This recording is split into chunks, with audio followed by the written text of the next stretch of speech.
Hi everyone, Peter here from Flow High Performance, and in this video we will cover how to train the calves for maximum muscle growth.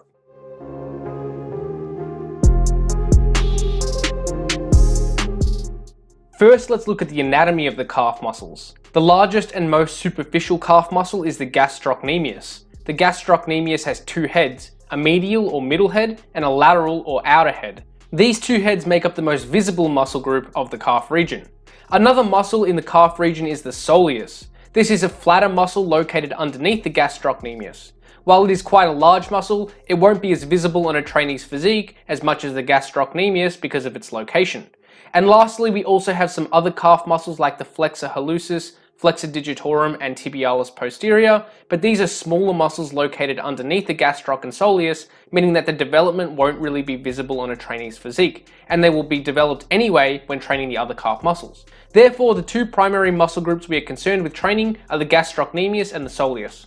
Both heads of the gastrocnemius originate on the femur and insert onto the calcaneus via the Achilles tendon. The calcaneus is the bone of the heel. We can see here that the gastroc fibers run primarily vertical, although both heads have a slight lateral fiber span in opposite directions. The soleus has a similar anatomical structure to the gastroc, however it originates on the fibula and tibia, which are bones of the lower leg, rather than the femur. The insertion point is the Achilles tendon, which attaches onto the calcaneus like the gastroc. In terms of biomechanics, the calf muscles act on both the ankle and knee joints. They perform two primary movements. First is plantar flexion, which is when the ankle is straightened out as if you were to stand on the balls of your feet. And second is knee flexion, which is when the knee is bent from a straight position. However, because of the anatomical differences between the gastroc and soleus, these muscles won't both contribute to both movements. In terms of ankle plantar flexion, both heads of the gastrocnemius and the soleus will all contribute to this movement. This is because all of these fibers attach onto the heel of the foot via the Achilles tendon. For knee flexion, only the gastrocnemius will contribute to this movement. This is because the soleus originates on the tibia and fibula, while the gastroc originates on the femur. Therefore, only the gastroc crosses the knee joint and acts to flex it. There is one primary exercise which can be used to train the calf muscles, and two other exercises which are probably less effective but can still contribute to calf development. The primary exercise is a standing calf raise. This is any calf raise variation where the knees are extended and the trainee performs plantar flexion against resistance. Some examples include Smith machine calf raises and single leg calf raises. These exercises are probably most effective because they allow maximal contribution from both the gastroc and the soleus muscles. This is because both of these muscles perform plantar flexion and there is no movement at any other joints. Another exercise for calf development is the seated calf raise. This includes exercises which involve plantar flexion but in a seated position, meaning that the knees are flexed. The most common example for seated calf raises is the seated calf machine.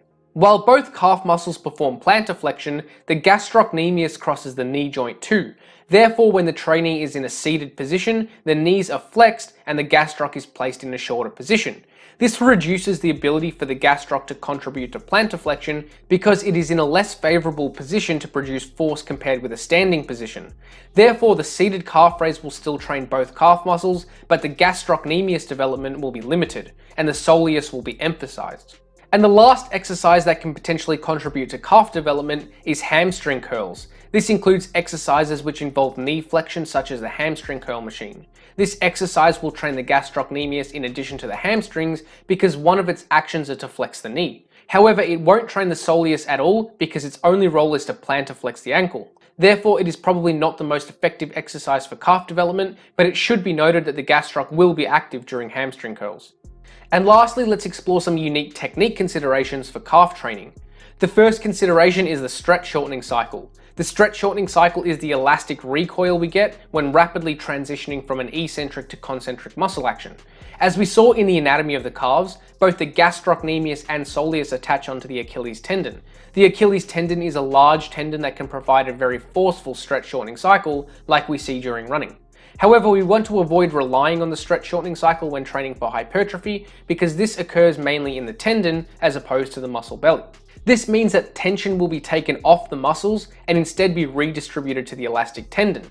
Therefore, trainees should ensure that each rep is controlled through the full range of motion and avoid bouncing at the bottom of the calf raise.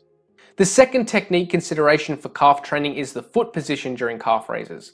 This refers to how the foot is placed on the plate or step.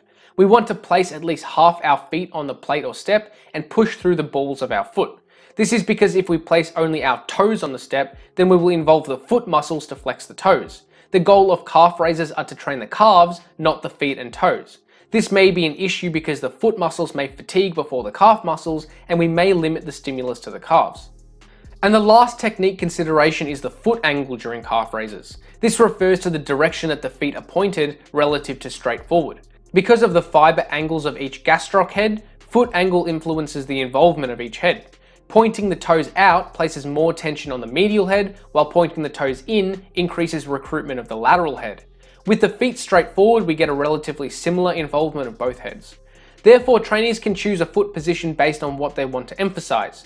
Generally speaking, the medial head has a more pronounced visual appearance, and trainees usually want to maximize its growth. This means trainees may want to perform calf raises with a slight outward angle of the feet. Thanks for watching, and hopefully you got something out of this video. Remember to subscribe if you haven't already.